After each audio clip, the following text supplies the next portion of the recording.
Now it's time for story 3 of the Mountain Engines book. Danger Points.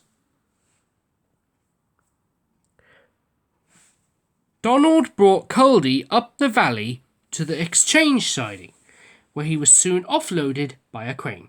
His driver and fireman and the manager were there. They all said goodbye and thank you to Donald, and then they lit Culdee's fire, and while waiting for steam they looked him over carefully. "A very good job," they said at last.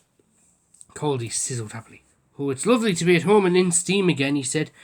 "I'm longing to have a run with Catherine."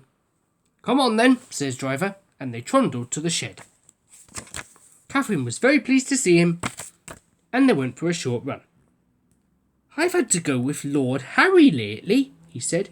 "He takes risks and frightens me. When I warn him, he laughs."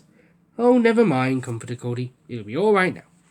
Later he met two old friends, Ernest, number 2, and Wilfred, number 3. After some happy gossip, Culdee asked, "Who is Lord Harry?" "Oh, he's one of the new engines," they said, "who came while you were away. He's number 6. Alaric and Eric are 7 and 8. They're nice, quiet engines, but old Harry's a terror."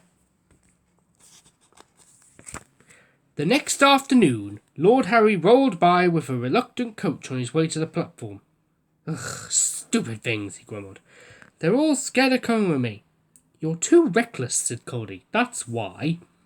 "Rubbish! I'm up to date, that's all. I can go twice your speed in perfect safety." "All the same, we don't take such risks on mountain railways," said Culdee. "There's no risk," boasted Lord Harry. Why will my superheat—" "Oh," interrupted Culdee, "it's superheat, is it? I'd have said it was conceit myself." And Lord Harry snorted furiously away. "Ooh!" screamed the coach as her wheels ground on the curbs. "Be careful!" "Pooh!" snorted Lord Harry. "I like things to be exciting."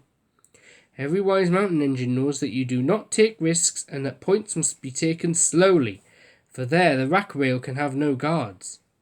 "Steady, boy, steady," warned his driver. But Lord Harry paid no attention. He was too busy thinking of what he would say to Culdee next time they met. "There's no danger," he boasted, storming up the final slope. "That patched-up old ruin was talking nonsense."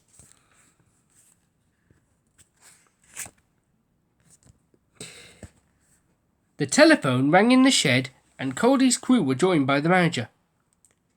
"Lord Harry's off at Summit," he said. "We shall have to go and put things right." So they collected some workmen in the tool van and set out at once. It was getting dark when they arrived. Lord Harry's shape loomed against the sky. He had come off at the points and blocked both roads at the junction. At the station, Wilfred was there with his coach, unable to start his journey down, and the passengers buzzed around Lord Harry like angry bees. He was feeling harassed. The manager pacified the passengers, while Culdee buffered up behind to take the strain when the men levered the engine's front wheels onto the rails. "Wilfred," he called, "who is this wreck?" "It's Lord Harry, didn't you know?" "It looks like old Harry. It's as fat as old Harry. But of course it can't be old Harry." "Why ever not?" "You see, old Harry's an up-to-date engine. He can go twice our speed in perfect safety." "Tee!" tittered the coaches. But Lord Harry seethed in silence. They pushed Lord Harry out of the way and took the passengers home, and then Culdee helped him back to the shed.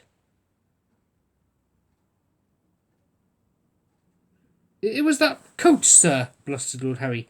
"She never—" "No tales," said the manager sharply. "It was your fault, and you know it.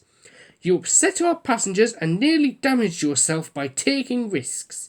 We cannot have that on our mountain railway." "But, sir—" "That is enough," said the manager. "You will stay in the shed till we have decided what to do with you." He turned and walked sternly away.